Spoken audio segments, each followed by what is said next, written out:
sets. All engines go. Welcome to the angle. Let's start the show. Hold on tight. The stage is set. Dig in deep with no regrets. Red and green bars leading the way. Welcome to the angle. No time to delay.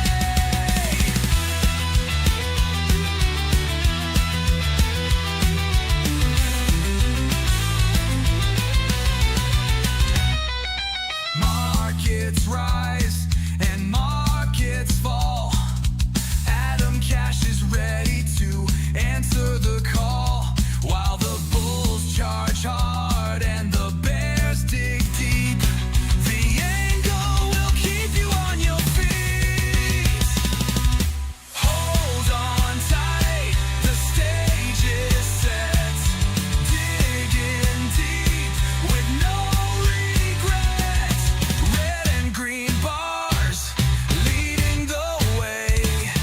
Welcome to the angle, no time to delay.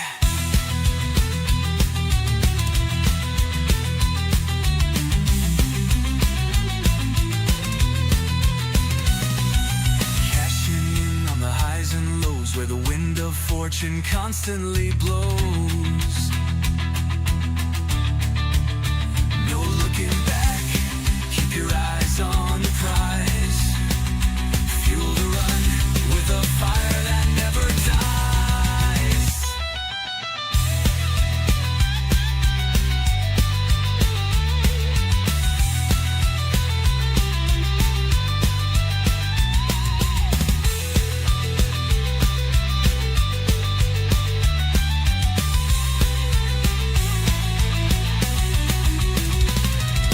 Hold on tight, the stage is set. Dig in deep with no regrets. Red and green bars leading the way. Welcome to the angle, no time to delay.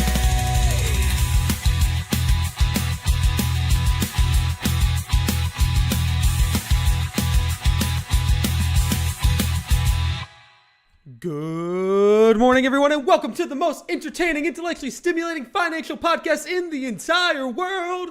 My voice is still not there yet, but you're watching the Atomcash Angle, the show that flips the switch and floods the system with straight financial voltage. I'm Atomcash, and I'm bringing you the firepower your financial life may have been missing. Now, whether you're new to trading or a trading savant, I am to turn complexity into clarity with a shot of adrenaline. Guys, my energy's back. I'm all healed. It's been 9 days that I've been sick pretty consistently, and my voice is still recovering, so you might hear me crack a few times, but we're back. Everything's back in the saddle. I missed an entire week. Thank you guys for tuning back in. We got a lot to talk about. A lot has gone on in the market since I've been gone.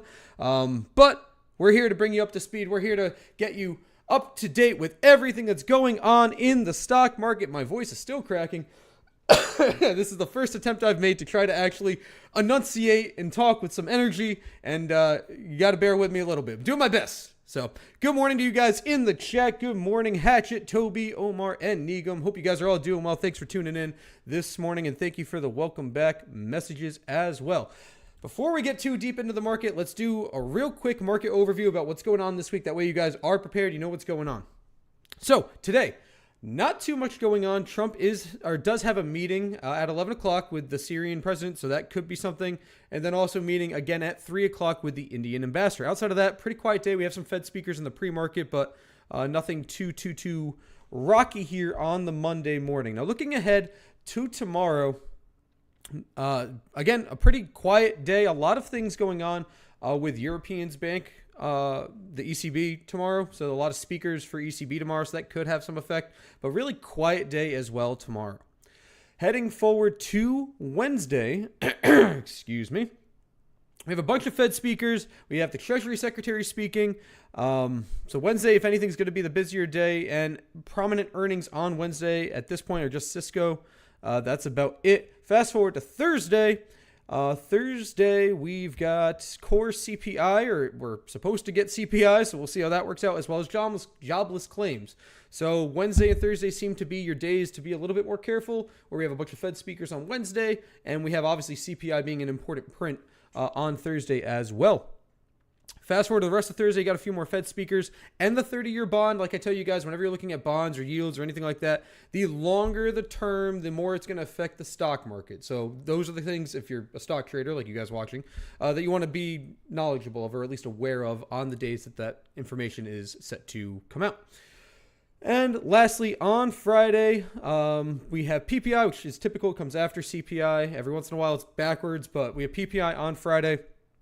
And a few Fed speakers, but nothing too crazy. So all in all, a pretty quiet week. Again, Fed speakers on Wednesday. And when I say Fed speakers, I'm saying a good amount of Fed speakers on Wednesday. And CPI seem to be like the big ones to keep an eye out for as we head into this week. What's up, BCB? Breezer? Dropping the ahoy in the chat. You know, I got something for you guys. I made a year sound effect. So if anytime you guys want to drop some years in the chat, we can drop the year. It's kind of a weird, like, I kind of like it. It's weird. It's not normal. So we got the year sound effect. I promised it would come. It's here now. So we have the year. Anyway, let's get into the market. Let's look at the SPY because I was not here. And guys, it's funny. I put this post out on X. When I am sick, the market tends to go down. It's very rare that I'm sick, but when I am sick, the market goes down. I am now better, so the market will go up. I'm sorry I got sick, but now the market can go up. Now, in all seriousness, we saw the market hit the top here, obviously come down yesterday, or it's not yesterday, last week. Pretty bearish week. However, Friday's close was pretty solid as news of the government shutdown seeming to resolve itself, right? Leading some bears to get a little scared and some bulls to have a little more faith in the market. Aligning with that, we had the 50 MA on the SPY, that number as of last week, or looking at the daily chart at least, 66465. We came underneath that. We actually, as you can see on my chart here, as I erased all my lines momentarily, we wicked the POC on the SPY going all the way back for the last like 3-4 months or so, wicked that and closed above the 50 MA, which is exactly what you want to see if you are a bull. Right now in the pre-market, trading around 677, excuse me, 36. That puts us above all of our EMAs and MAs, which is beautiful. So this is a gap up we're going to really want to defend. Now, there's two scenarios that we could see it open. The first scenario is simply a gap and go. Hard rally, bulls kick it in. And realistically, if that happens, I think we're going to see around 682 today. So about 5 more points of upside on the SPY, believe it or not. Second outcome today that we could see is a little bit of a fade in the open, as we see some people take some profit, obviously, off of that Friday move, which is a pretty big move. If we're talking, bottom to the top here, if you got in on the low on Friday at 661, you're now up 16 points. Some people are going to take some profit. So there's a possibility we do see a sell-off in the open. If we do see that sell-off in the open, you're going to want to see this 21 EMA kind of act as support when we drop down and come back up. So the second scenario I'm looking at for today is to see 673.73 hold if we do see some bearishness into the open. If that level holds, that would be a spot that I'd be personally looking to go long if we do see that happen. So to be seen. But all in all, I would not be bearish. Let me make that abundantly clear. That doesn't mean it's a good opportunity to short by any means. Let me make something else abundantly clear. There are very few times, and for those of you that are in our Discord community over Exclusive Trading, if you want to check that out, feel free, links in the bio. But if you're in our community, you guys know I do something called Morning Thoughts. And in my Morning Thoughts message, I let the members of our community kind of let them know like what I think the market's going to do. It's like a weather report, so to speak, where I kind of let you know which way things are leaning, if you should be more risk on, risk off in this kind of environment. A lot of probably the last month, and if you guys are in the community, you can feel free to say it in the chat. The last month or so, I've been saying you might want to be more risk off, be a little bit more careful, pull back a little bit. I am now saying to be risk on. This is a kind of pull down I wanted, some sort of retracement here, like we kind of saw here. Assuming a lot of the bear catalysts will only resolve itself at this point in time, meaning the government should open back up, which is part of the reason why we got this rally. Tariff and trade news with China more than likely will resolve itself positively, not negatively at this juncture. And more than likely, the tariff news with the Supreme Court, at least in my opinion, is going to be a nothing burger. With that in mind, I would look for the market to continue to rally to the upside into the end of the year. And I still hold my 770 price target by Q2 next year, looking for a rally to start at least sometime pretty soon, honestly. And this could have been the bastion of that start. The drawdown to the 50 MA wicked the POC, so now we're sucking all that all that volume down here to now punch it to the upside, where people who are bearish can get out, people who want to be bullish or have been waiting on the sidelines can get in, and that's enough to spark a potential rally. Now, looking at the IWM as well, had a deeper, starker drawdown, but now you're at around 245 on IWM. That does put you above your POC, and it does put you at or around the 21 EMA. This is going to be a big trigger for me to see if we get an upside push continuation, the larger push, I should say, on the SPY. Lastly, the other one questionable piece we have is NVIDIA earnings. Now, even in the realm that NVIDIA reports poorly, which I don't think they will, and make that abundantly clear, or I shouldn't even say that. I should say in the realm that NVIDIA's earnings are perceived as bearish or perceived as negative for whatever reason.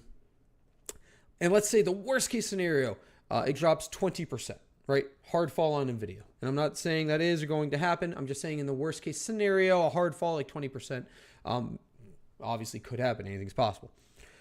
In that event, excuse me, NVIDIA will, again, drop 20%. Consequently, the SPY will probably drop 2% because NVIDIA is about like 10% of the SPY right now. So roughly 2% on the SPY. Even if that does happen, and again, that's in a vacuum, I would be willing to bet all the money from NVIDIA doesn't just sell and sit on the sidelines, but actually will just go into the other Mag 7 names that have already reported earnings that feel a little bit more safe than NVIDIA, at least at this juncture, if there is a bearish earnings report. Excuse me, guys. I'm doing my best, I promise.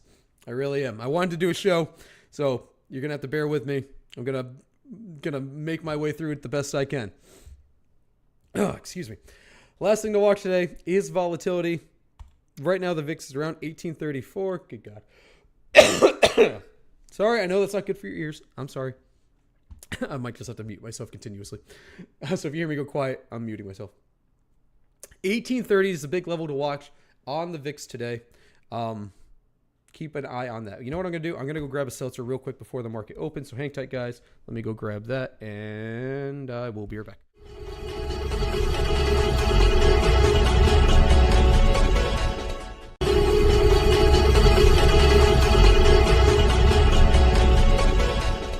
That was really quick. Eddie dropping the Ur in the chat, and Toby with the Ur. Let's hit him with the Ur, guys. Ur! Here's the Ur. All right, we got market about to open right now. Let's get ready to roll. The market is about to open. It's time to start the day. All my audio is after the market closes, or after I'm done with the show at least.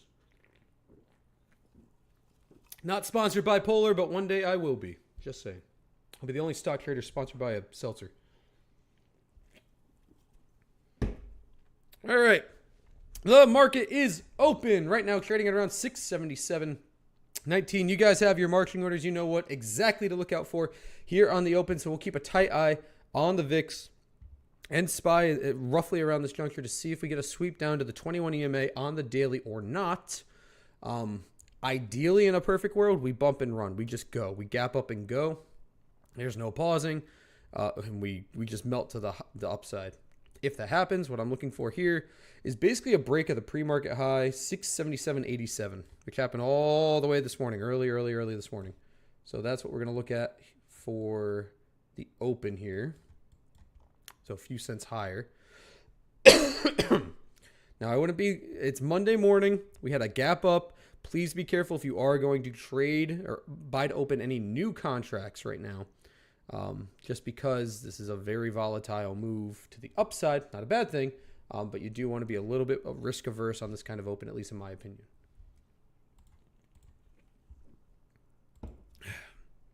Tap that pre-market high. Looking like we're trying to get a rally off to the upside at the moment. Just checking out all my other names, see if we're moving. A lot of movement this morning. So a lot of pretty good moves to keep an eye on as we are at the open. So far, rejecting that pre-market high at the moment. Nothing yet to see or to write home about just yet. Conversely, the Q's looking pretty solid. Similar price action here. Just looking at candlesticks, up at 1.6%. So the leader over the three indexes. Right now, SPY is actually lagging behind both the Qs and IWM, which is interesting to see. IWM right now up at 244, 70. So this is, to be clear, really right around its 21 EMA on the daily. And its POC. You also have this this red star coming down from the upside here, so we could see a continued break and a bump and go here on small caps as well. I actually prefer a long on IWM over the other two indexes, and I think I've expressed that on this program in the past. Basically, like today's price action will give me a better idea if that's a viable trade or not. All right, so this is good to see. The VIX is sub 1830. So anything under 1830, I should say this carefully. The bias should be for the upside today. The market should want to go up. Crazy candles here on NVIDIA at the open, currently up about almost 4% back to 195. Interesting. Get my lines back on the chart. We got this 195.62 LOI on NVIDIA to the upside here. So you're going to want to keep a tight eye on that. Very, very tight price action here. So breaking that would obviously help the overall market push to the upside. Google getting a little bit of a sell-off, but obviously still gapping up along with everything else so far on today's session. Still looking pretty good, as I told you, and I'll continue to tell you guys, Google is your canary in the coal mine. As long as Google is fine, the Mag 7 will be fine. And that is going to continue to be the case probably until it at least hits 300. Microsoft has been kind of kicked in the teeth and is not showing as much strength as its Mag 7 peers. Currently sitting sub 500 and actually so far rejecting that whole psychological number of 500, kind of sitting around it right now. A little iffy. This daily chart doesn't inspire a ton of confidence. They reported earnings and just got shot down out of a cannon. And you saw similar price action last time they reported earnings. Gapped up, shot down. Here's earnings, gapped up, shot down. You're going to want to watch basically Friday's low, as it's also the low of this range that it's been trading in. This could be kind of like the letter M, right? Like some level of a double top and a break of the bottom here to sweep it down to this LOI at 464.79. So I'd conservatively lean more bearish on Microsoft at this current price. I wouldn't be an aggressive bull on Microsoft based on how it's currently trading. Meta, on the other hand, it's still a little weak. I'm actually contemplating opening a Meta long, depending on how this week works out. So we're gonna have to see. We're gonna wait and see. And as you guys watch the program, or if you're in our community, I'll let you guys know if I decide on that. I'm a little iffy on it. Some shares for sure. I think this is gonna hit $1,000 in next year for sure. So 40% upside from here. I think they have a lot of good things going for them. And it's just a matter of getting a price that I'm happy with that seems less bearish, right? We're under the 200 MA, so that doesn't inspire a lot of confidence for me in Meta specifically. So it's a matter of being very calm if I do end up opening along with Meta. Quick update on the SPY. We're up at 678.18. So far, we are above that pre-market high right now. Whoops, I'm at second intervals. There we go. Nice little push here. Watch 678.47. That's this old LOI that I have on my chart here. So we'll see if we do, in fact, get that kind of bump and run price action that I'm theorizing, I should say, here into the open.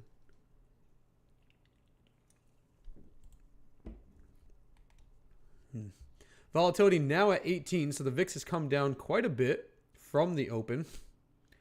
You're seeing some meme names get some attention again. Opens up about 9%. Now, granted, this got shot down on earnings and came right back up. Keep an eye on that. Interesting. Very interesting price action today so far. I'm just looking at different names that I'm currently long and seeing how everyone's reacting to the gap up that we've seen so far. And we're seeing some life getting breathed back into some of these more retail favorites, right? So we'll see if that breath of life continues to blow through all of these names, or if the market simply aspirates. Good word, aspirate. IWM, I need to see some more energy here, right? This old all-time high. So this is an old fib retracement I drew at 244.98, which I should really put a line there at this point. 244.98.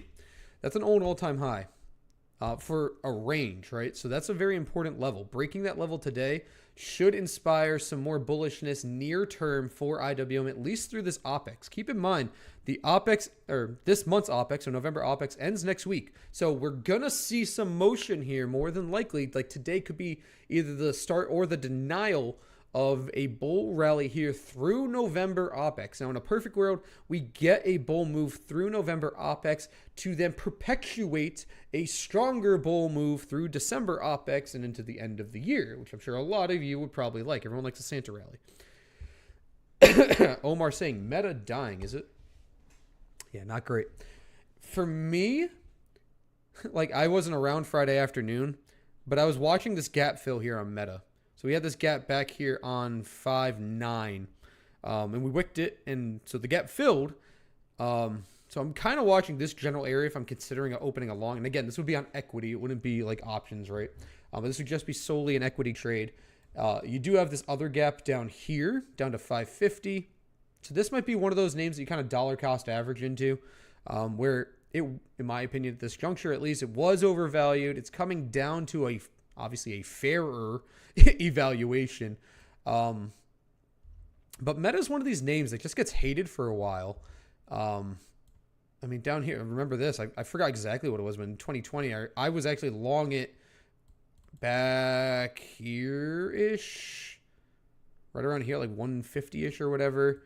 And I ended up selling on, I remember it was like this red candle or something, and I couldn't believe that it got all the way down to like, I remember it being at $100, how volatile that was.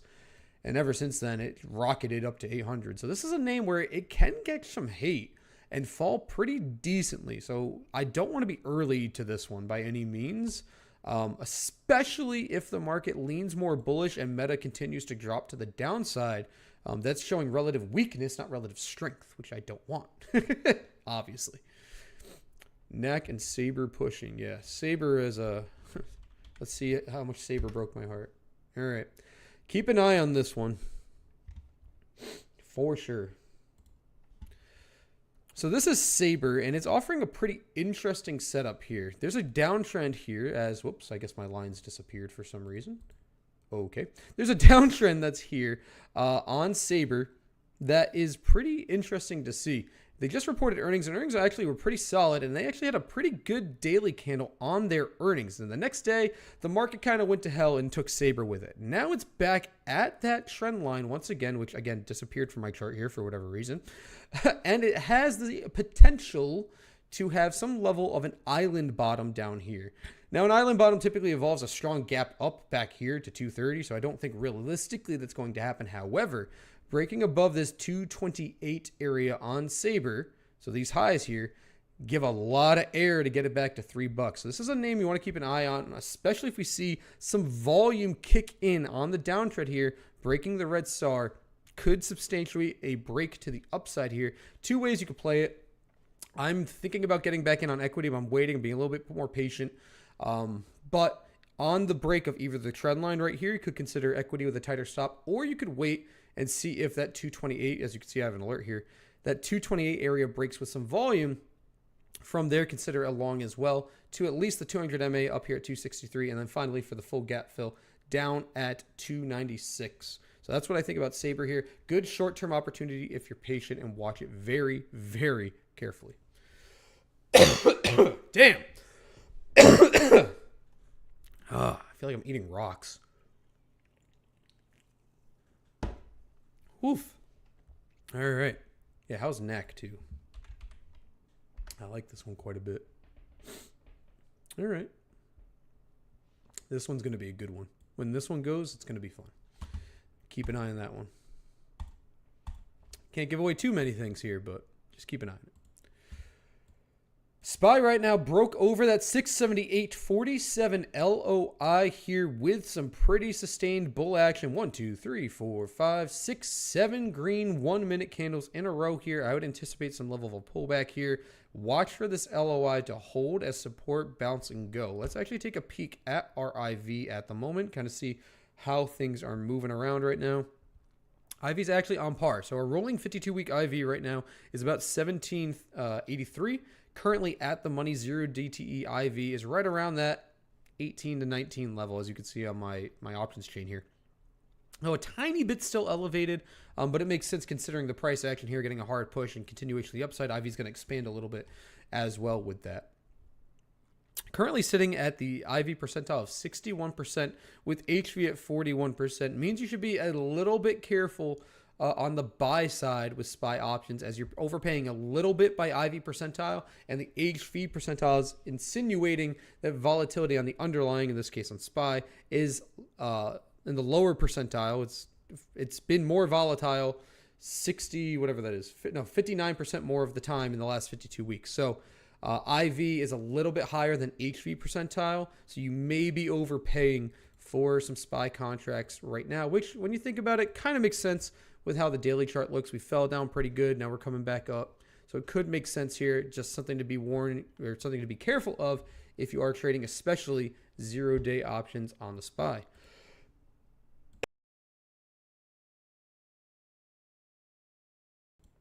I can't believe that I'm still sick. This is crazy. Nuts. Anyway, let's look around at a few other names. Let's take a peek at Apple, because we haven't seen that in a little while. Very similar price action to Google. So let's compare it to Google here and just take a peek. Very, very similar price action to Google if you flip back and forth. Actually, I think I could do this now. Hold on. Let's see if I could do this. Google. Okay, it's not what I wanted. That is a comparison, but it's not what I wanted. Now I don't know how to get rid of it. Oh, well. Okay. Can I not get rid of that? All right, that's going to get annoying.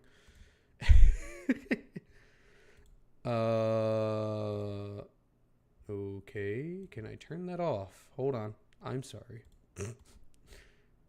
Now I've got a stock comparison for SPY on it. I don't want any comparison. I don't know how to turn this off. All right, we're going to just leave that on, I guess. I'll figure it out later. Toby says, take it slow, Adam. Don't overdo it. I'll be honest with you. I feel great. Like, I feel better. It's just literally my throat, my vocal cords have not fully recovered yet. So trying to enunciate and have some energy for you guys. Like, I feel fine. I just sound like a prepubescent boy sometimes and my voice is cracking. So there's not much I can do about that, unfortunately. All right, this is actually going to bother me. So I'm going to real quickly restart this. So hang tight. Let's see if that will remove that. Because that line's going to bother me. Nope, it's still there. How do I get rid of you? I don't know how to get rid of this.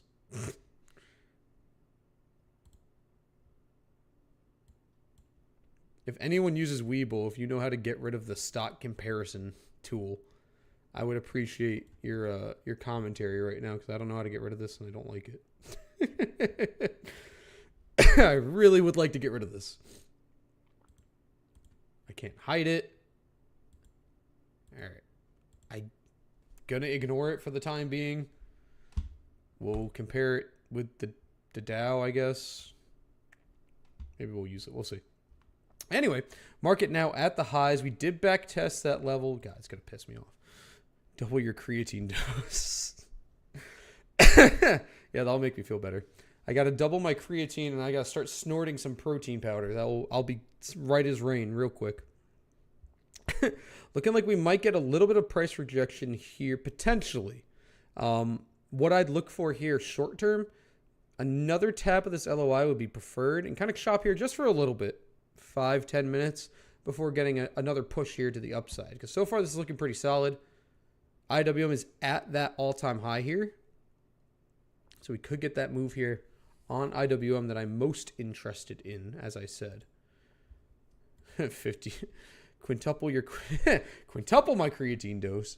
And Toby says 50 grams of creatine daily. Yeah, I don't know. I think my kidneys would just shut down at that point. I think I'm going to open up a spread. I think we're going to open up a spread. I'm looking at a spread on IWM right now. IV percentile is in 68% with HV percentile at the 66%. Currently, IV on at least 0-day contracts is 26%. Rolling IV is 25%. So this indicates to me on all metrics that volatility for IWM is high. Consequently, if I'm looking to open a long position that is a spread on IWM, I want it to be a credit spread. So in this case, I'd look to shop for a put credit spread on IWM. How long do I want? For here, go to OPEX. Go to OPEX, 21st. There we go.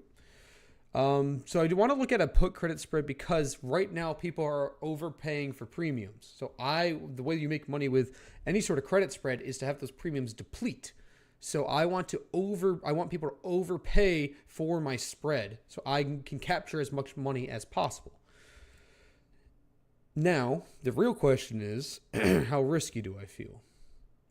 I might just simply go like around the money right now. Because right now, looking at the 21st of November, a put credit spread, a 245 long, 246 short, is trading at around 47 cents-ish, which is not bad. It's kind of like a 1-to-1. It's a little upside down, but that's okay.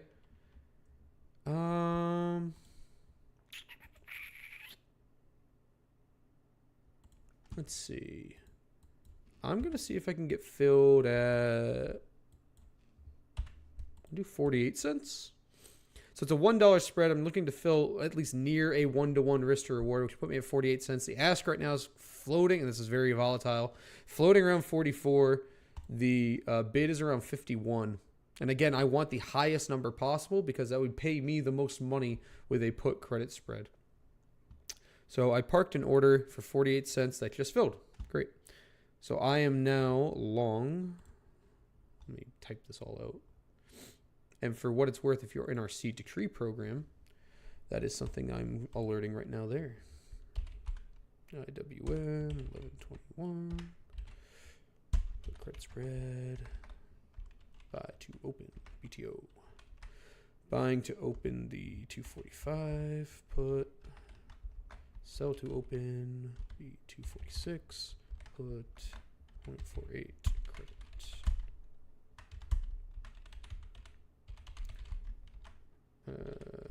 C2.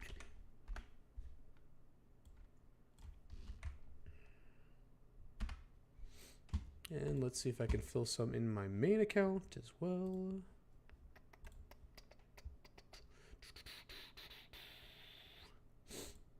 So this one with the idea here, park that order. Let's see if I can fill. I'm going to see if I can fill for like 50 cents on my main account. A few more shekels now that the market's moved down a little bit there on IWM. So we'll see what I can capture. Filled. Sweet. All right. So the idea here with IWM with a put credit spread in this scenario, I make money if IWM goes up or sideways depending on where it's trading. In this case, I'm out the money, so I don't make money just yet. Hold on, let me just drop this here for 0.550. Atom. Cool. Excuse me. So in this case, at 245 is my zero, my break. Well, I'm sorry. 246 is my max credit. 245 is when I start to make money. In this case, since I filled at either 48 cents or 50 cents, I break even at 245.50. So this has a 1 week time frame. So by next Friday, if IWM is at 245.50, I break even. If it's at 246 or above, I make max profit. In this case, would be 50 cents a spread or a 1-to-1 risk to reward, meaning I'm risking 50 cents to make 50 cents per strategy. So under 245, I lose everything theoretically. Over 246, I make the max amount of profit. What's cool about doing a spread as well as you're reducing your theta decay. So in this case, if you were to just take a long call option, you would still have that theta decay every single day. But since you're hedging that with a short call, I'm sorry, in this case, a long put and a short put, that theta decay is halved. So it allows you to play the price action a little bit better without worrying so much about the day to day. You have a pretty set standard, you have a pretty set of rules in this case where if it's at 245.50 by next Friday, I break even. If it's over 246, I make the maximum amount of money. If it goes to 250, I don't make any more money. It doesn't matter because once I hit over 246, I make the maximum amount I can possibly make for that play. So it allows you balanced risk to reward, whereas when you just buy a call or a put, you could theoretically have unlimited upside, but it doesn't really give you an idea of when to say stop. I know there's people out there who trade sometimes and they have a really hard time of saying like, okay, when do I actually sell? This gives you the ability to say you only are going to make so much, you're only going to lose so much. And that's can be comforting, especially with a smaller account. It also allows you to reduce your dollar exposure. So you can, if you have a smaller account and you want fewer, if you want to be able to either scale in or out, or if you just want a lower dollar exposure, this allows you the same percentage gain potential, right? Depending on where you enter, without risking so many dollars up front. So essentially for IWM, what I'm looking for here is for it to break and close over 244.98 today. And I bought next week's expiration next Friday, so up until OPEX, because there's a chance we reject here, especially in IWM. It's not as bullish as the Qs, as you can see. So it could shop around here a little bit before getting that move. But I'm pretty happy if I just wait on it, it'll be just fine. SPY coming down a little bit, as is basically everything. Market's getting a little bit of a retracement here.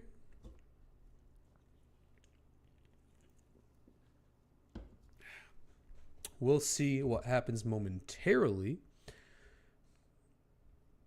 Depending on the next 3 to 5 minutes, I would contemplate a long on the market. We're at VWAP right now. I really hate this stupid line. I wish I could get rid of it. I don't know how to get rid of it. It's going to bother me. Oh, wait. Ah, I did it. Let's go. Yours in the chat. Very happy about that. Okay. I'm going to keep an eye on... I'm going to do some 1 DTEs just to hedge time a little bit. Keep an eye on the 681s for now.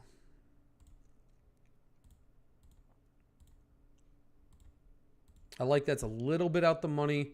It's not unrealistic today, but it gives you a little bit of balance there with some potential IV scaling, or I should say expansion.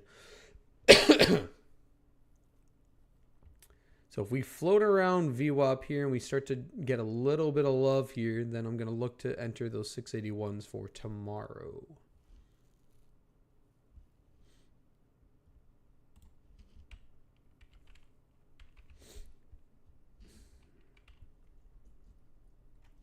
The high a day on this chain is at 151, currently trading at 115.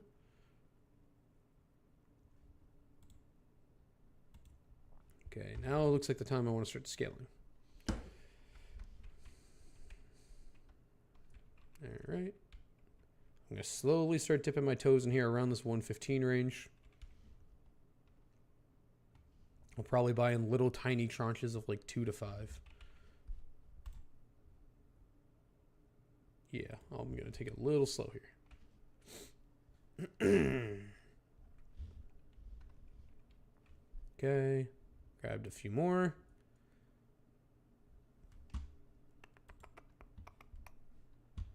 Okay. Grabbed a few more. Like quarter size right now. I might just hit it hard here in a second. It might take off without me. All right, I'm going to load up some more right now. All right, I'm like half size. There we go. Okay. I'm in. My average now is at 117.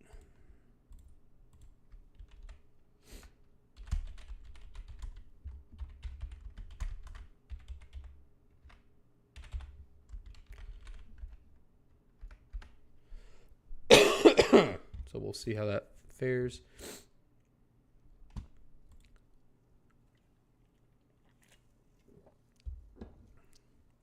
I might add a few more. So like I said, I'm a little bit more than half size. Very volatile here. Contracts got all the way up to 121. Like I said, I have a 117 average, so I'm a little on the high end.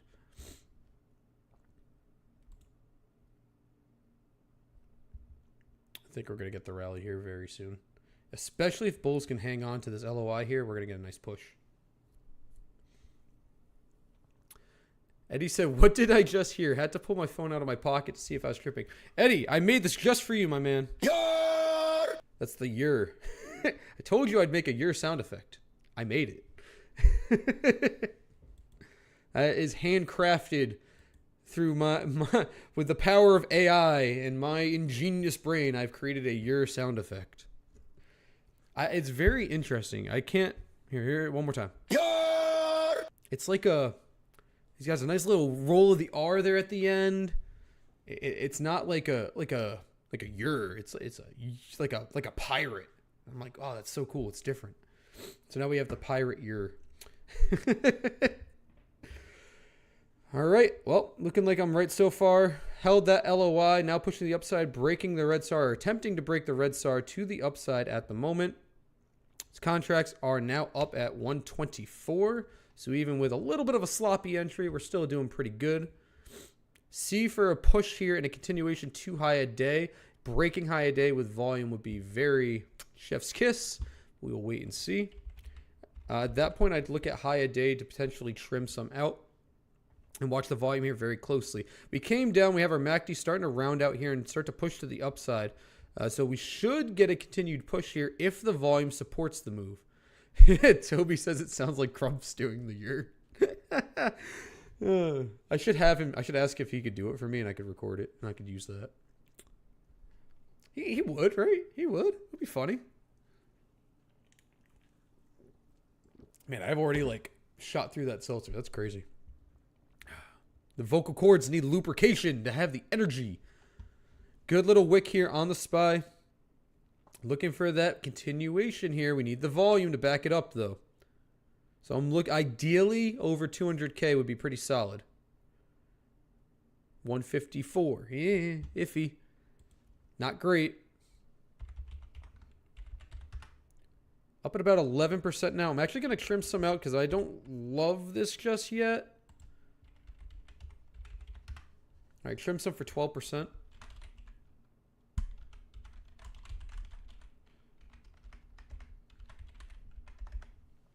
And if you like making money and you want to make more money, you want more alerts, more charts, more everything, check out exclusive trading. The link is in my bio. So if you enjoyed a quick little 12% play like that and potentially a lot more to come, you're going to want to check out exclusive trading. The link is in my bio. You get all of my trade alerts, all of exclusive trade alerts, and all of Grump's, a master chartist's charts. You got a lot of content for you guys. Make sure you check it out if you haven't already.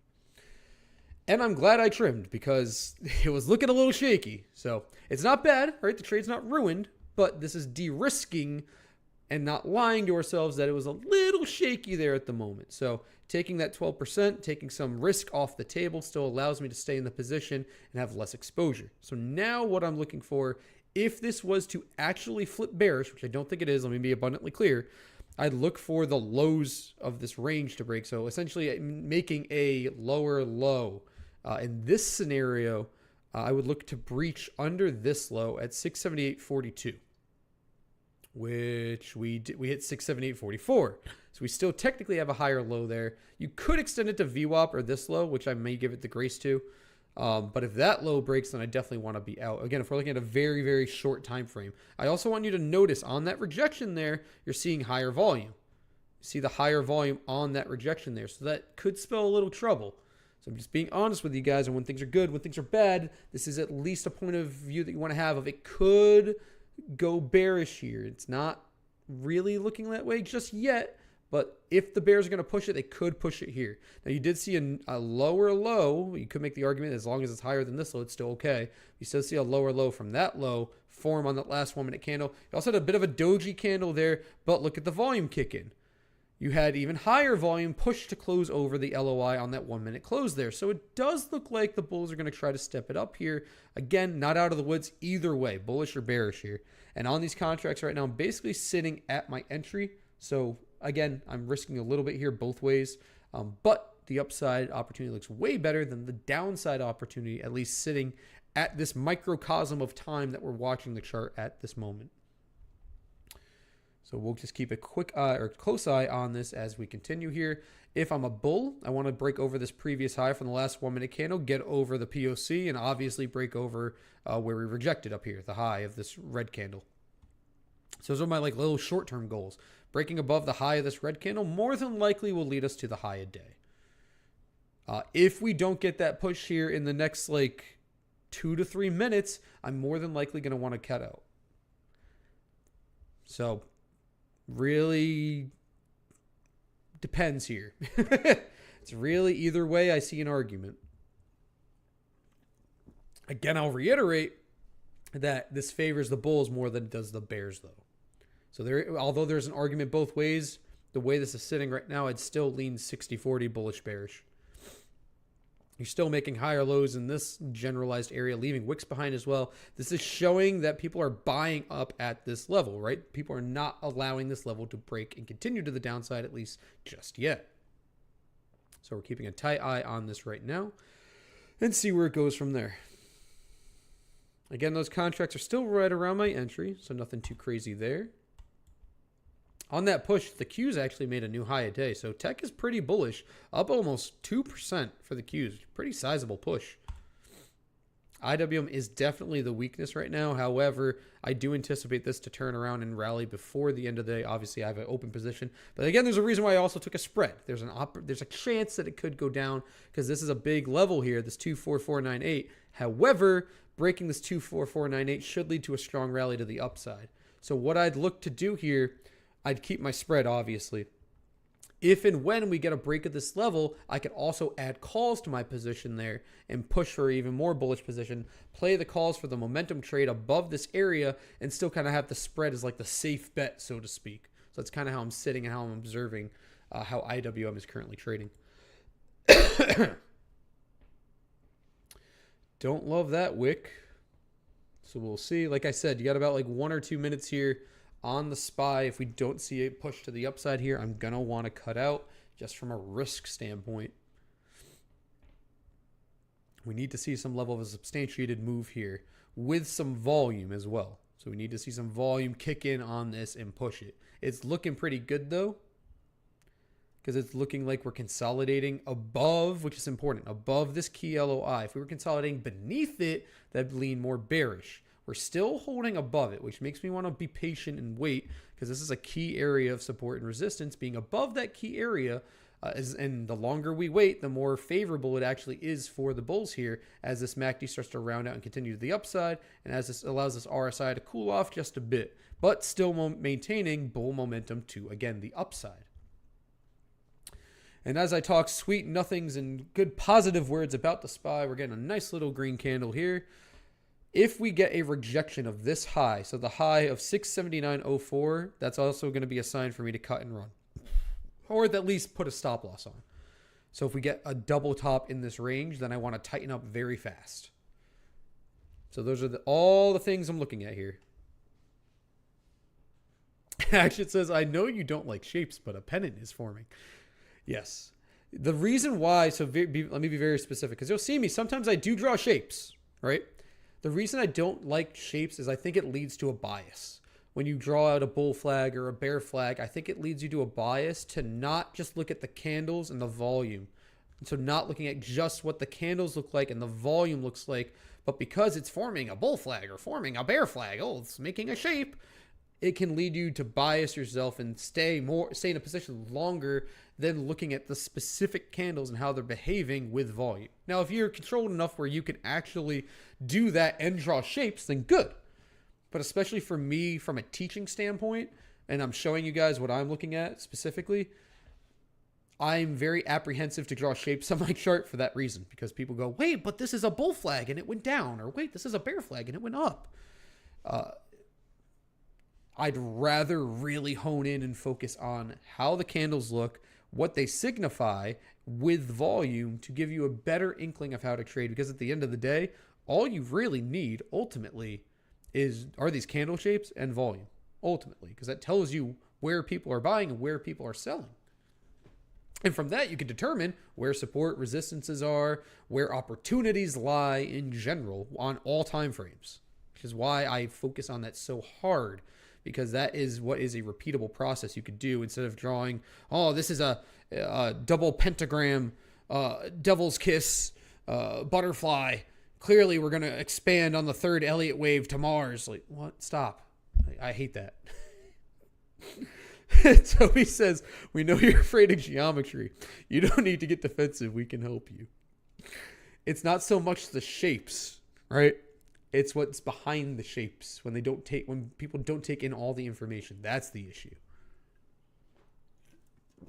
It's a very specific gripe.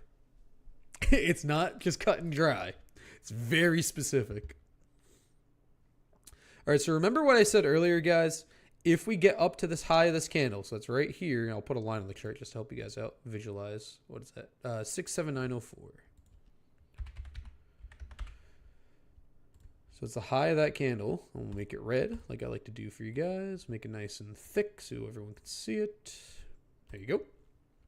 If we fail to break this area on this attempt, so as we try to push up here, if it cannot break and sustain over this area, especially if it leaves a wick, I'm going to want to tighten up risk immediately. Put a stop loss on right away and let whatever happen, or cut out and leave in profit, depending on your risk personally. I would personally put a stop loss at break even because I'm not losing any money. I'm not making any money.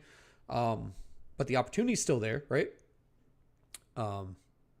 But you may be a little bit more risk averse than me, at which point I would heavily suggest you consider a full exit if we fail this area. Now, if we break this area, very likely we break high day and get a nice little rally, which would be great. So, two schools of thought here, but things to consider with your trading personally, as your risk may not be the same as my risk. So we'll see if this gets any love here in a moment. Let me just pull up my other screen here. Wow, what a volatile day. Very volatile. I'm just looking across the board at some things I'm long and short on, and very, very volatile. Ooh. Interesting. I'm going to have to look at that later. Interesting. All right, SPY. We're back at it. Let's see what we got. We're above the POC here. We're leaving these wicks on the last 1, 2, 3, 4, 5, 6 candles. I don't love that. All right, I'm cutting right now.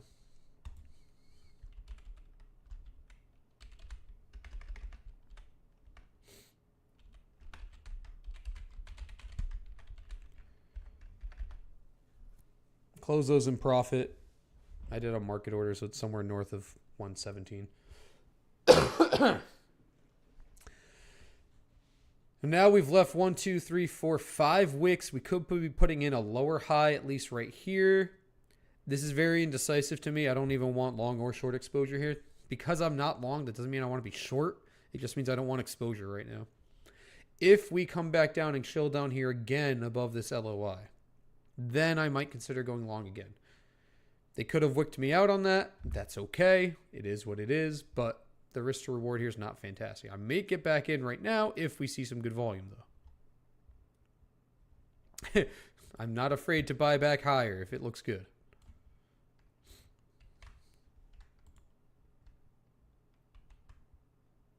I'm tempted. Watch the contracts here. Let's see how they trade. All right, I'm buying some more. I'm back in at 128. I bought in higher. Let's see. Let's see.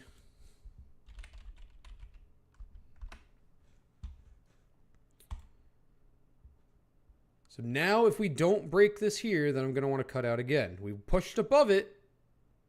So we'll see.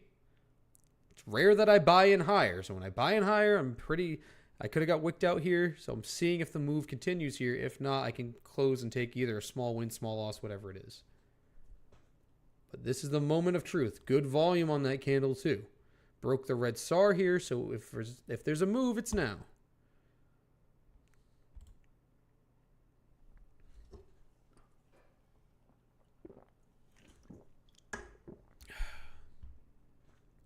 Let's see, let's see, let's see.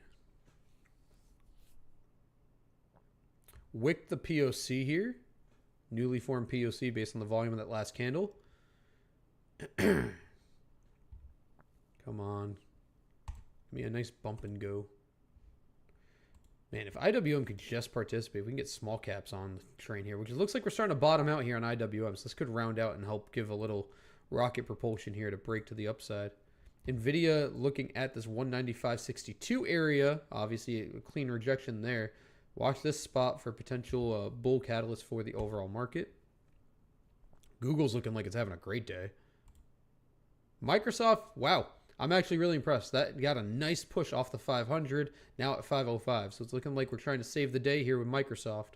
Decent daily candle here as well. Watch basically where it is, 505.70. Very close. Looking really good. All right, here's SPY. Watch high a day. About 7 cents off a high a day.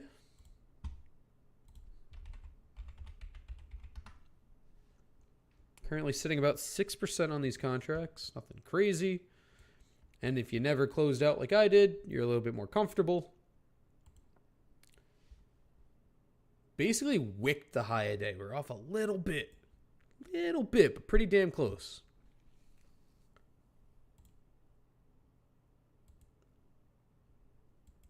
What's the IV on these?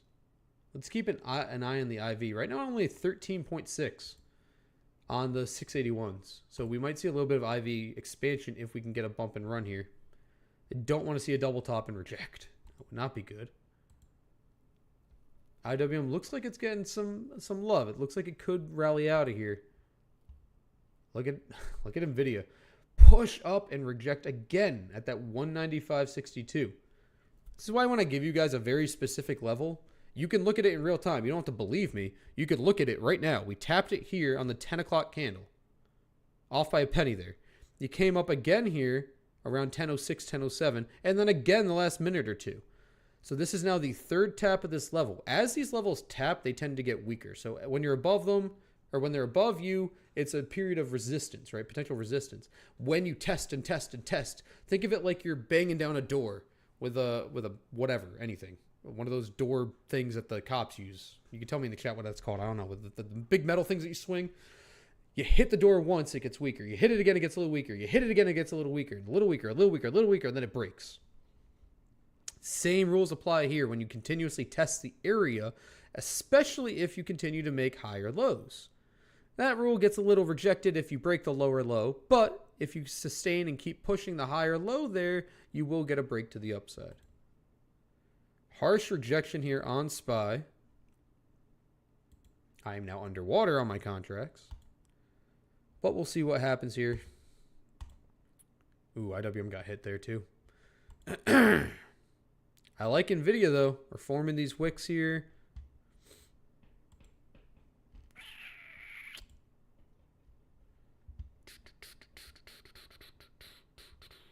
I'm debating if I want to go long some 200s for NVIDIA. I'll pick up a few. Alrighty, I am now long the 200s for NVIDIA at a 209 average.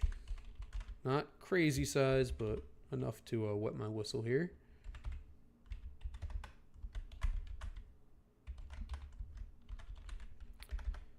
And don't forget, if you want all of my trade alerts, all of my charts, all of my thoughts, all my everything, check out exclusive trading links in my bio. Feel free to pop in and check that out at your leisure. Until then, you can hang out with me here and we'll see what we can do. A lot of volume in this range now. Quite a lot. This is going to be a pretty decent break here. We've now consolidated in this range from 9:45 till now. So you're talking about 30 minutes of consolidation, essentially. And there could be an argument to be made that there's some level of a I don't want to say flat top breakout because that's not necessarily what it is, but we continuously are making overall higher lows. The trend continues to push up and hit its head on this red line here over and over and over again. Leads to be a explosive point to the upside 9 times out of 10. And Nvidia at this level could also lead to some explosion here to the upside. I think last time, was it the last time I was live? No, I mentioned it because I wasn't at all last week. I said, I mentioned it in our chat. I was like, wow, we have like 7 red days in a row for Nvidia. So regardless of how overpriced you think it is, it was like 7 red days in a row. Seemed a little overstated, a little too much. There's Nvidia again, nice little bump there. Let's see if we can get some continuation out of that. Got about 7% right now. I'm being bad and not logging any of these. I hate when I do that because then I have to go back and do it later. So I will quickly log this. 209. Okay, cool. And oh, what a day already. There we go. All right, I'm going to trim out some Nvidia here. It's going to be 13%.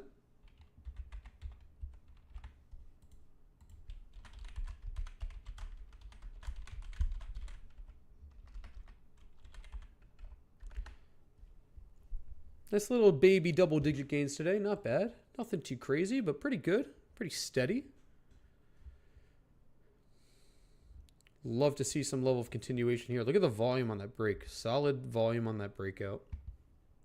Now looking at the daily chart on Nvidia specifically, you're probably going to... We could probably get to like 197.6 today, realistically. So another $1.50-ish or so is in the realm of possibilities. It's realistic, right? It's not like super, super, super lofty because even though we are up 4% in the intraday session... here, let's actually see what we are. Where is it? There it is. So from the low to the high, we're only up 1.2%. And Nvidia intraday kind of days of like 2 and change percent, especially after it's been beaten down quite a bit. So it hitting, like I said, 196.6 today, not unrealistic. These contracts currently have a delta of 35 cents. So keeping that in mind, and again, like I like to do, my most conservative math is just assuming no delta appreciation. The delta stays the same, even though as price goes up, delta will increase. Gamma helps, all that, blah, blah, blah. But to keep it really, really, really, really, really basic, we're talking about $1.50. So what's that? 35 and 17. 52, 209 plus 52 is 261.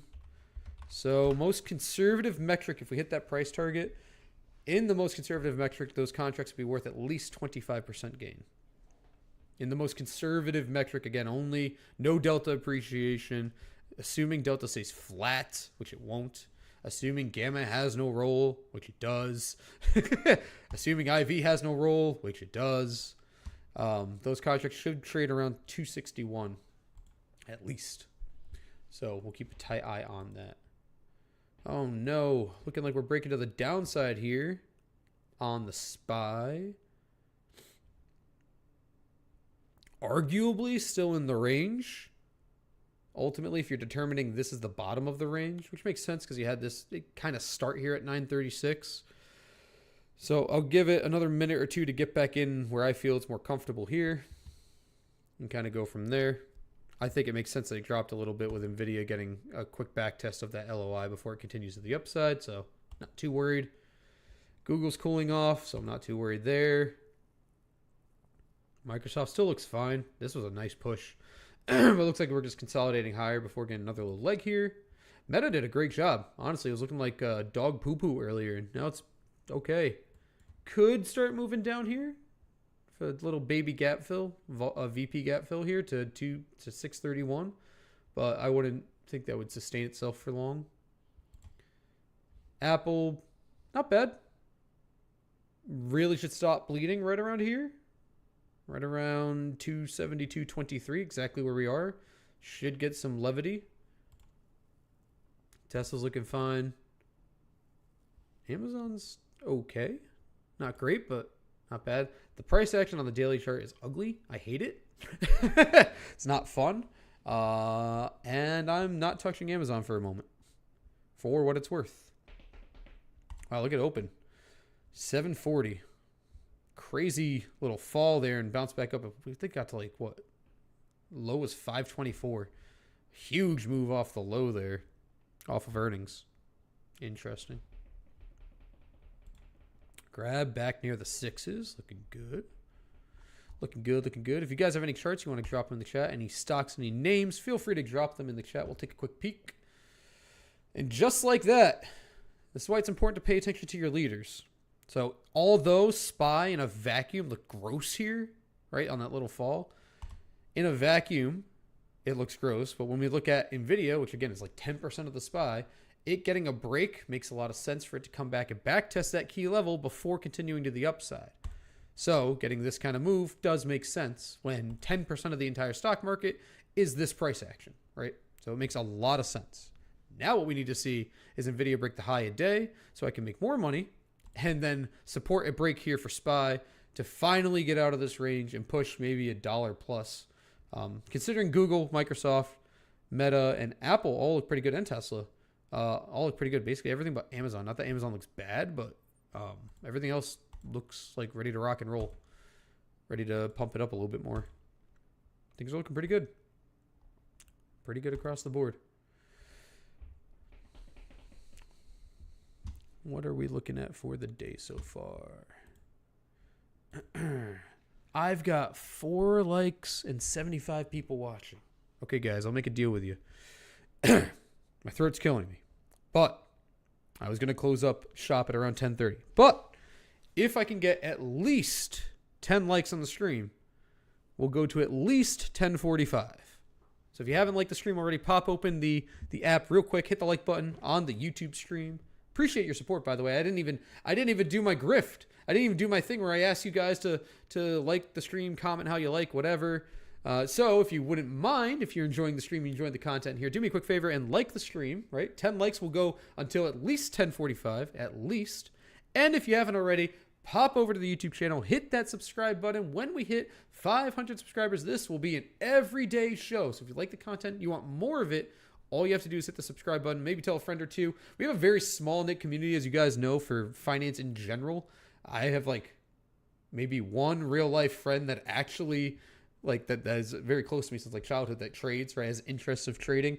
Outside of that, we're a very small world out there, and the internet brings us together. We have the ability to have conversations with people who speak our language. It's almost alien, right? So if you like that and you want to keep growing that kind of community where you can have other like-minded people who don't suck and they're pretty solid, which I like to say a lot of you in my audience are solid and don't suck, and you have a good sense of humor while still talking about finance and making some money along the way, then make sure you subscribe and tell a friend to help support what we're growing here on the Atomcash Angle. Thank you in advance for your support. We hit 11 likes. Let's go. Drop some yours in the chat. That's kind of quiet. I got to turn up the volume on that, but drop some yours in the chat. We're going to at least 10:45. And just like that, with the magic, the power of the internet, the SPY is back at its high of the day. Can it break it? Can it push harder? Stay tuned to find out right here on the Atomcash Angle. Off the back of that, we are near, I'm going to trim right now on SPY. Or I'm sorry, on NVIDIA, because we did hit my price target. My conservative price target, which is that 260 range. So we did hit that. So I'm going to trim some out here right now. Oops. Why did I type 209?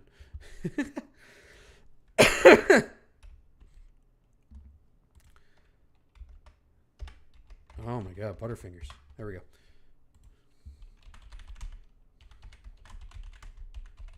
That's 24% on NVIDIA. Oh, I cannot type, scream, and cough at the same time.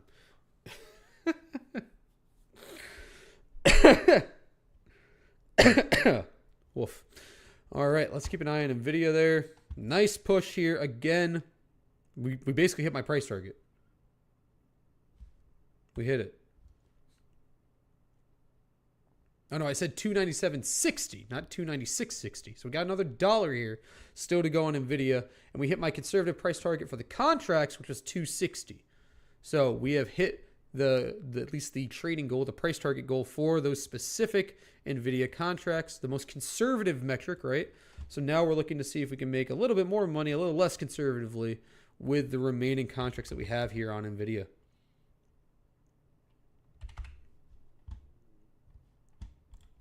Full transparency, that SPY call is still underwater. I re-entered at 128, currently at 126, so still a little red on those. But obviously with Nvidia getting a hard push here, we've now let a triple top here, essentially on the market. Something's got to give here very soon. I would not be betting short. That's just me. Yeah, Google's ready to go. If volume comes in, you've pushed hard, you came down, you consolidated a bit, your MACD's ready to curl up, you're still maintaining bull momentum, you're a little light on that, but you're still maintaining bull momentum as a whole, so Google's ready to go. Microsoft, a little less bearish actually, came up to the upside, kind of forming like a little baby double bottom here on the 21 EMA, riding it up, should get another push here, but maintaining bull momentum. MACD about to turn over here right at POC, so this is looking good to go. Meta, again, could sweep about $2 to $3 and fill this VP gap here back to POC, but then look for a bounce. So this one is a little iffy. Again, looking at the whole market, Apple really shouldn't be going much lower. It really should be this little zone from open. This really should act as some level of support to get a little bit of push here on Apple.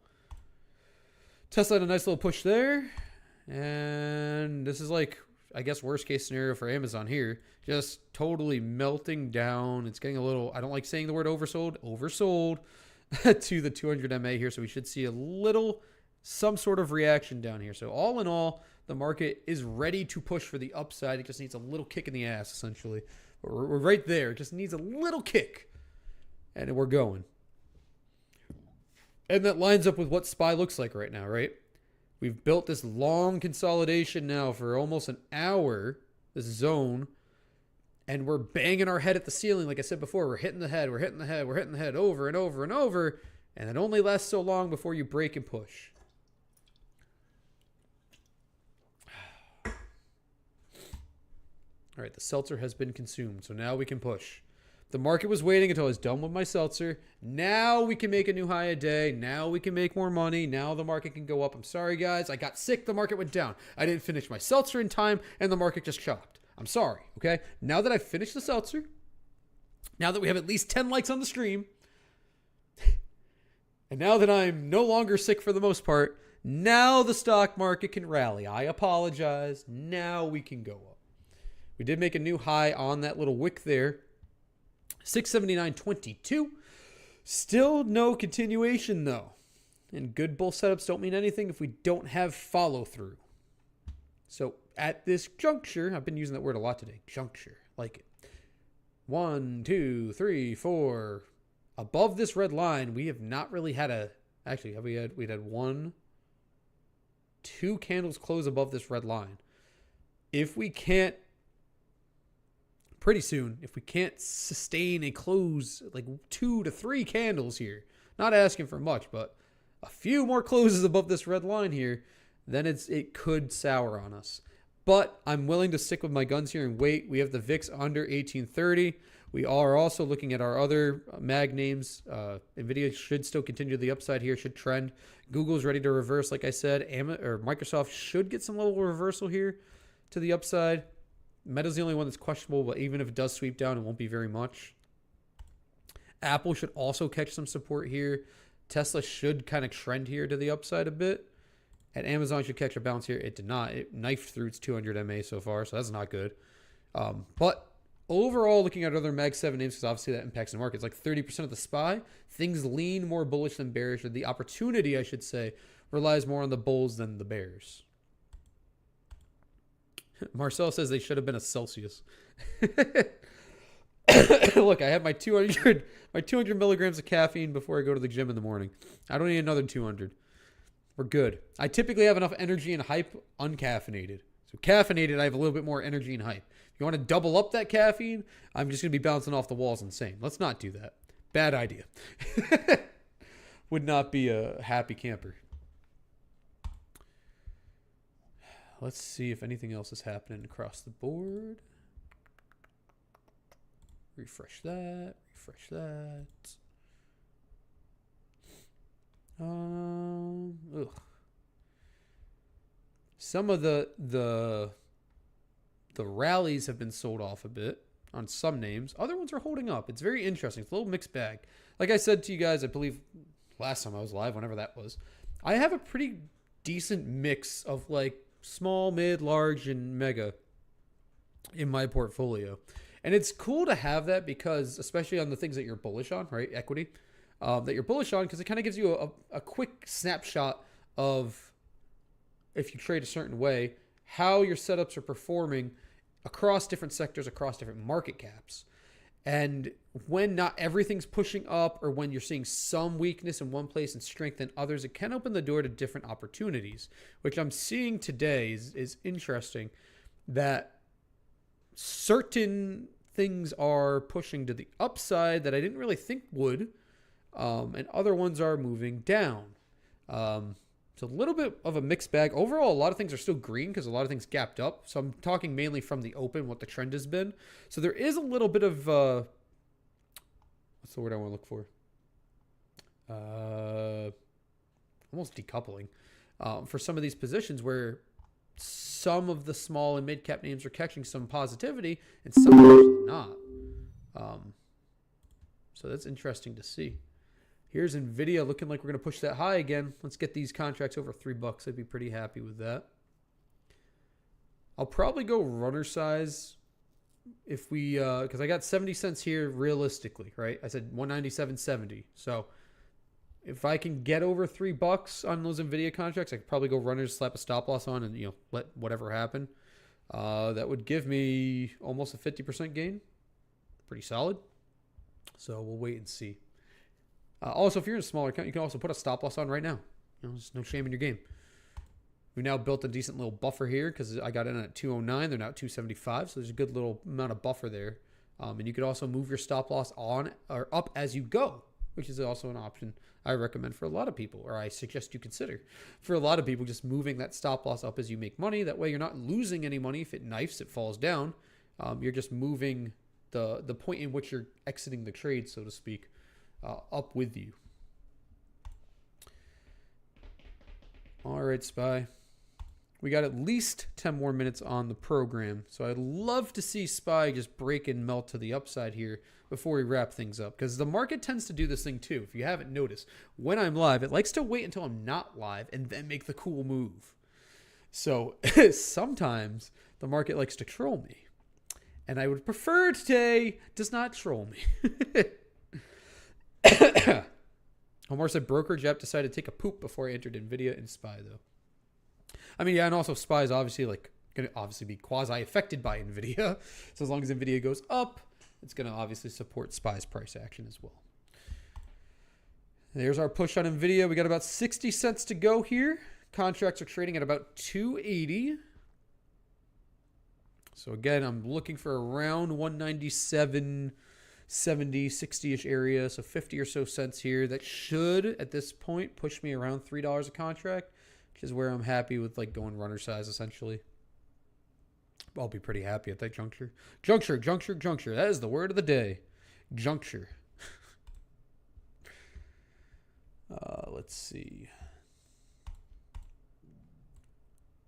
Yeah, the Qs are looking more bullish in general than IWM, which has basically melted since I got in my long entry. But again, I took a spread, and there's a reason I took a spread. It was not definitively bullish just yet, and I bought time because it was not definitively bullish just yet, but I think it will be, essentially. It's just a matter of time.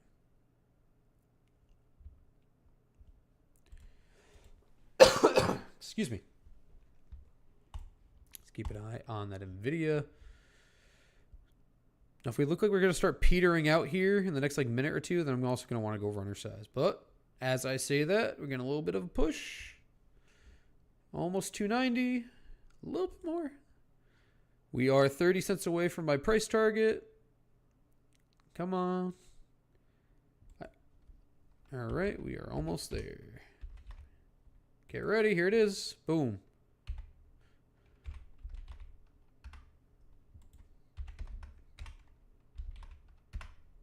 I'm trimming.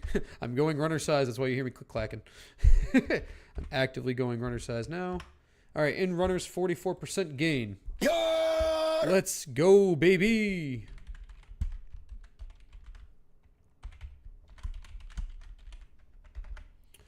Drop some yours in the chat, mateys. Ooh, there we go. There we go. Get a little pirate love. Drop some yours in the chat, mateys. We've got a catchphrase. I don't really want it to be my catchphrase, but we'll rock with it.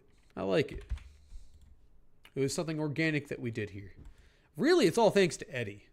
Eddie came in every morning, dropping the year. Fun fact, the reason why I'm Atomcash the Seal is before I joined exclusive trading, I had my own trading community. And I had someone who constantly came in and asked when to seal something. SEEL. So I lovingly mocked him repeatedly for saying that he always wanted to seal instead of sell. He kept always consistently saying seal, SEEL. So, which isn't SEAL, I know, but he consistently said, when do I seal? When do I seal? I'm like, I'm not going to tell you when to seal. I can't tell you when to seal. It's illegal. I can't tell you when you should or shouldn't seal. So eventually turned into a meme and I adopted it as my little caricature. So now I am a anthropomorphic seal that trades stocks.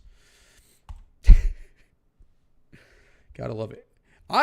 I'm surprised no one commented on these. I think the AI vignettes of my return on X were so cool. I was so happy with that. I've slowly mastered the art of AI. It's getting better. But I made beautiful Sora vignettes of my return as an anthropomorphic seal to this program after being sick. I'm very proud of myself for that. Just saying. You think using AI is easy. It's not sometimes. Sometimes using AI is very hard. Oh, SPY, why are we dropping? Who's taking a poo-poo? Well, there's your meta sweep. Like I said, there's a good chance to fill that VP gap. Now, right here, you meta bulls should look for a bounce. Apple shouldn't be trading down this far. Like, it should quick V bottom here and get back up. Toby said it's getting more cringe every time. Love it. No love lost for Amazon, though. Tap 251 has dropped $4 from the high a day. That's a nutty move on Amazon. That's why I said this daily chart is dangerous on Amazon. This could go either way. There's no rhyme or reason here. Very gappy. For a mega cap, that's very wild price action.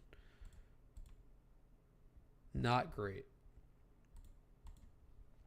It's going to cause some turbulence here with SPY. But I guess I'll remain a little bit more patient. Now on the 5 minute, we're actually going to probably push more bearish here now. So if we break the low of the range, which would be this candle here, then I'm more than likely going to want to take my L. Now it is for tomorrow, so I could have some more time if I want to be patient. And like I said, a lot of the Mag 7 names do look okay. They don't look bad, honestly. It seems like there's just a lot of slow selling, as I call it. Plotting is the word I use. P-L-O, two O's? Or, no, two D's. P-L-O-D-D-I-G-I-N-G. A lot of plotting price action. Very slow. Moving down ever so slowly. And then eventually goes whoop and pops to the upside. It's kind of what I think we're seeing right now is a lot of just slow falling down. And I don't short moves like that ever when I see price action like that. And my volatility is still under 1830. I'd rather it stays under 1808, but VIX is still under 1830. So this really should still support a bull move to the upside overall. I think if I'm patient on it, I'll get at least 160 on those SPY contracts. if I'm patient. I don't really see the sell-off in the Mag 7 names from the opening rally to stick. On the Mag 7 names today and on the SPY, I think you're going to get a Maru Bozu candle on the SPY to around 680, 681, 682. Somewhere in that neighborhood north of 680 today, I think is a realistic possibility. So I might be a little bit more patient here than I normally otherwise would be, but it's not without good reason. The market may be waiting on Congress to reopen. What's the deal with that? My brain was in a blender the last week, and I missed bits and pieces of things. Can someone bring me up to speed? I know we have the Supreme Court talking about how we might negate the tariffs or whatever and force all the tariffs to get paid back. I'm aware of that. I'm also aware of the government shutdown thing, obviously. Does someone have what's on the next precipice of things? I've been having a hard time trying to catch back up. Are we waiting? Because you're alluding to waiting for Congress to reopen. Are we waiting for more government shutdown talk? Because last I knew, we were looking like we're pretty good on that front. I don't know the official word. Toby says, bro, I'm just as confused. Toby, you don't live here, man. You're allowed to be confused. You're not in the States. I'm pretty sure you're not in the States. So you're allowed to be confused. Don't worry about it. Let us Americans handle it. We'll handle the confusion. It's our country. Court decision won't be for a few weeks, right? Okay.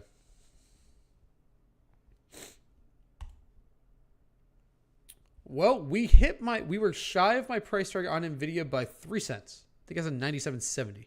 So 97.60, 97.70. So if I'm giving some grace, we didn't hit 97.70 by 3 cents. Boo-hoo. I'll put a stop loss at break even on the rest of NVIDIA and see what happens today. And we'll see where that goes. Because I do think there's a world where, again, the market does get a rally. We do break the high a day. And NVIDIA can push higher. Can. I wouldn't think without, not in runner size specifically. This could go realistically. 199. We'll use the opening of this candle here. It's a little bit more conservative. 11.5's open, 198.77. I'll give you another $1 from the high. $1 and change. That's where runners could go, depending how nutty the market gets, could go higher. So we'll see. Looking like a little sell program going here on SPY to get back to the 200 MA. 1, 2, 3, 4, 5, 6, 7, 8 red candles in a row. There's a rumor that the Senate may have come to an agreement, and now they'd have to vote perhaps as soon as today. Right. Okay, that's what I know. So I didn't know if there's more information. So that is my understanding as well, which caused some of the bullish move over the weekend. Right. That is also my understanding. I didn't know if there was more development on that front or not that I just missed out on. Now that I'm, for the most part, normal, I can get plugged back into the news of the market and all the rigmarole of things. It's funny. You go on vacation or you take time away from the market for a little bit, you could miss a world of information. Just within a week, a few days, if you just don't keep up to date on things, you could miss a whole lot of stuff if you don't pay attention. And especially if you're used to paying attention to markets as diligently as I do, and I'm sure a lot of you do. You take a week away, it's like a month or a year in stock market drama lingo, right? It's so much time away. Nice little green candle here on high volume off the 200 MA on the SPY. It also lines up with a little bit of the bottom of this little consolidation zone from that open rally. Good volume there. Like I said, typically I would have cut out for a loss around the low of the break of this candle, but because of how a lot of the Mag 7 names are, I'm willing to sit and be patient, especially because it's tomorrow's contracts as well. As long as my IV doesn't start decaying rapidly, which it isn't. IV has decayed 0.1% since I entered, so it's stagnant.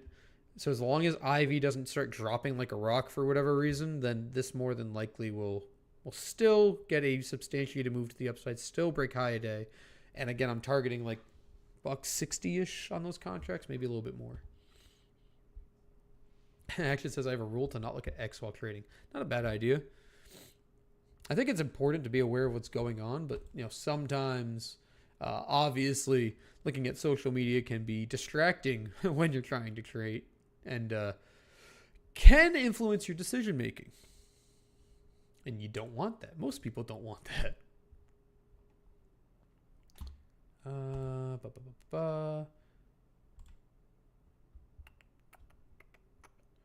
If you missed out and if you still like that IWM trade, those contracts are now sitting at, let's take a peek, hold on, because they have come down, or, how do I phrase this? They've come down, they've gone up.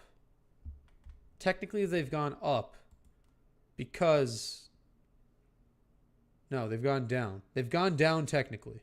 No, they've gone up. They've gone up because they're worth more and it's a credit spread. So right now your bid ask is 52.61. I have a 48 cent, 50 cent entry. So you will collect more money if you sell an IWM spread here than I did earlier, about 10 more cents, which doesn't sound like a lot, but that does change your risk to reward pretty dramatically. Excuse me.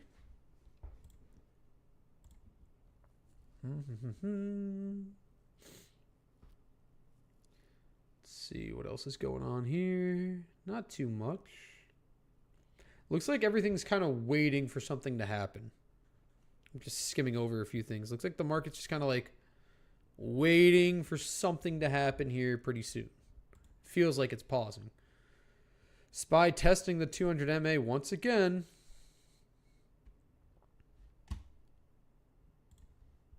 Just making sure we don't have any bearish news or anything came through the pike right now. Oh, Trump's talking. Great. Oh, is he scheduled to speak? Not really. Okay. Trump, all money left over from the $2,000 payments made. Oh, he truthed. All the money left over from the $2,000 payments made to low middle income U.S. citizens will be used to substantially pay down the national debt. Yay, stimulus packages. More inflation. Let's go. USA. USA. Inflation.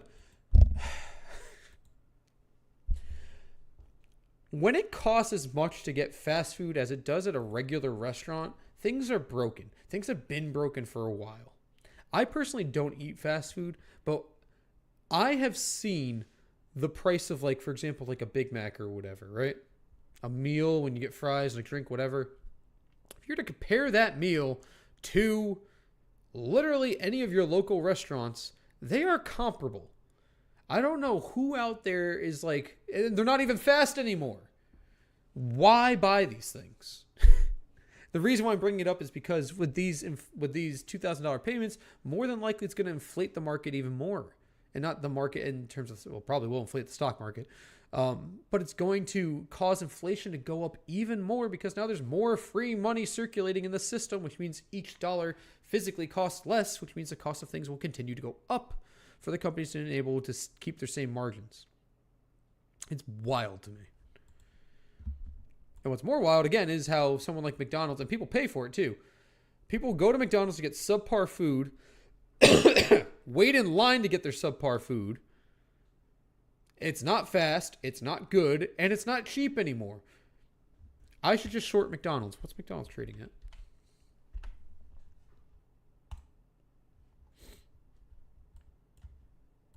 McDonald's is trading at $300. They're also a real estate company more than they're a fast food joint. I like want to short McDonald's out of principle. Crazy. Maybe one day I will. I'll have the big short that will be called the big short, the big mac and fries short. Yeah, that rolls off the tongue and it's real clever.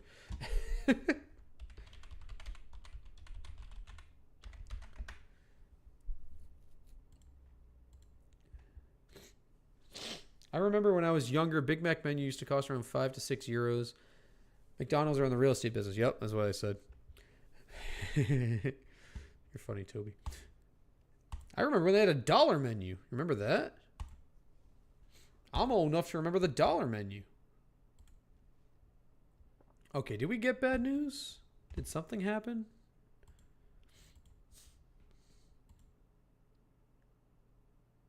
Because this might be one of those rare scenarios where I actually average down. I don't see anything, unless it's Trump's tweet.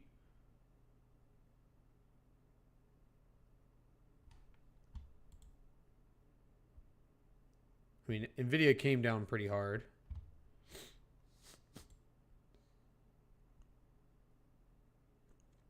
Back at VWAP and back to this LOI. That's why I went runners whenever I did. The trade was almost complete, so I go to runner size. Probably going to get stopped. I think I got stopped. Did I get stopped? My... Yep, my stop loss hit on Nvidia.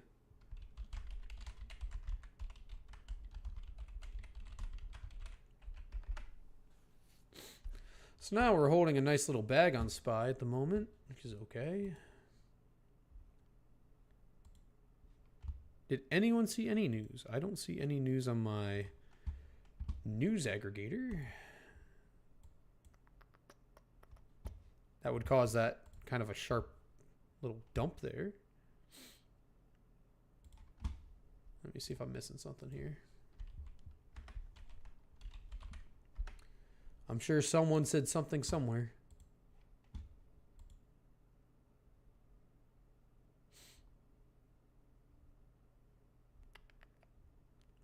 I don't see anything.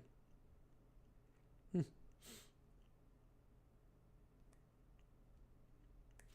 mean, it makes sense. Again, when I was looking at the 5 minute and I said, sat up here and the 5 minute's probably going to go bearish. I didn't expect this.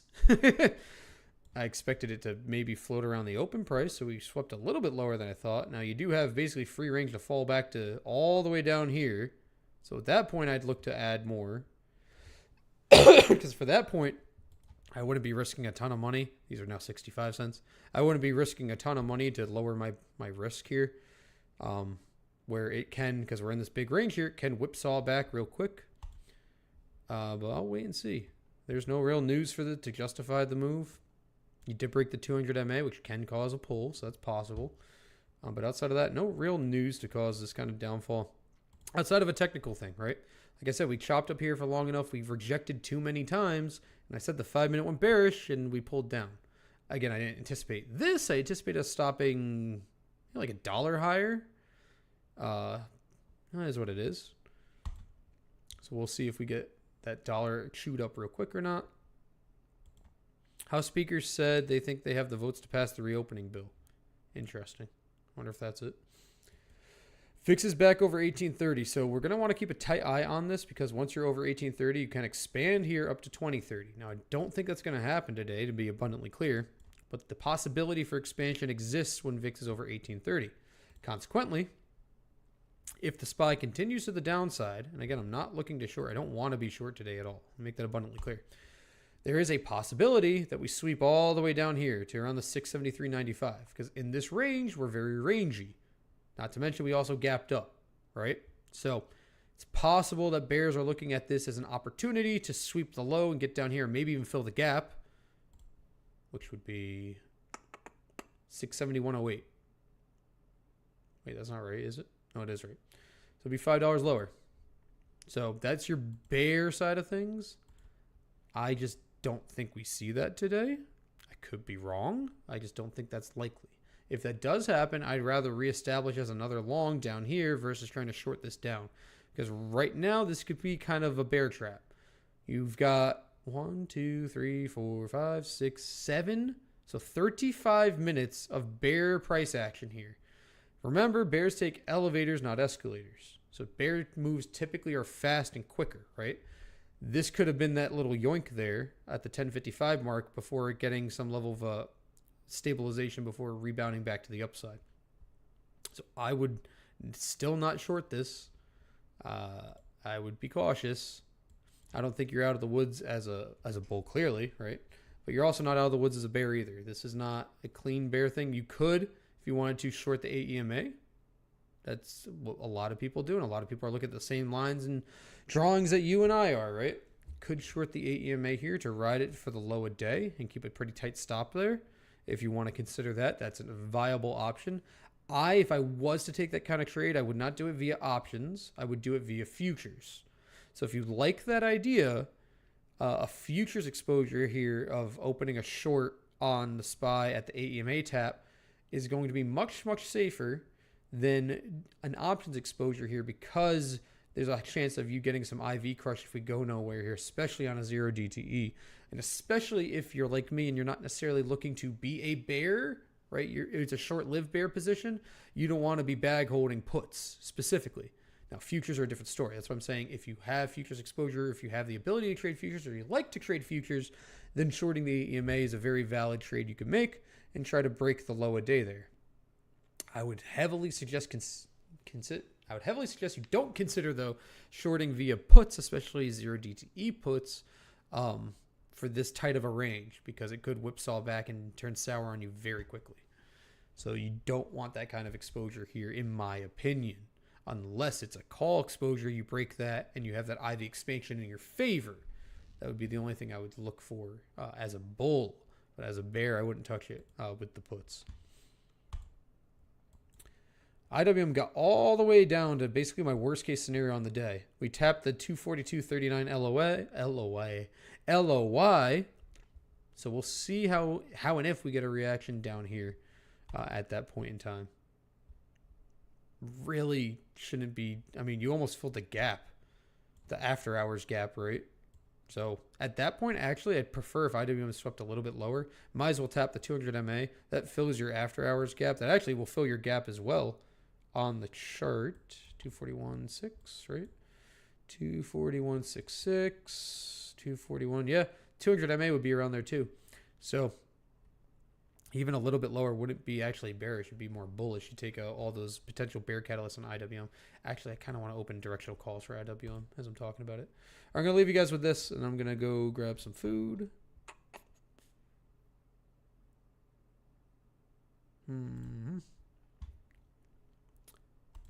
Actually, I'm going to look at these, and I may enter these contracts. I may.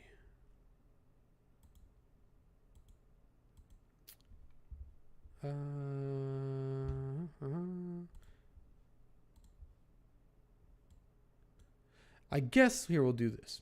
If you want to find out if I open IWM calls, you can find out if you're a member of our Discord. Check out the link in my bio. Cheap plug. And that's going to do it for the show today. I will be live again 2 times this week unless something happens that I have no control over. So we'll see. But I should be live 2 more times this week, either tomorrow or Wednesday for sure. If you're not following me on X, make sure you follow me over there. I'll also put a post up on the YouTube community tab so that way you guys can see when I'm live next. If you want to pop by, it'll be 9:15 again, as per usual. Guys, please trade smart today. I still think things are going to look very good to the upside. It's just a matter of waiting for this little sweep to work itself out, and I think we're about there. But like I like to say, some people say you may need an edge to trade. Well, I like to look at things from a different angle. That's always what you guys will get right here on the Atomcash angle. Have a great rest of your day, guys. And remember, precision beats prediction every damn time. I will see you later.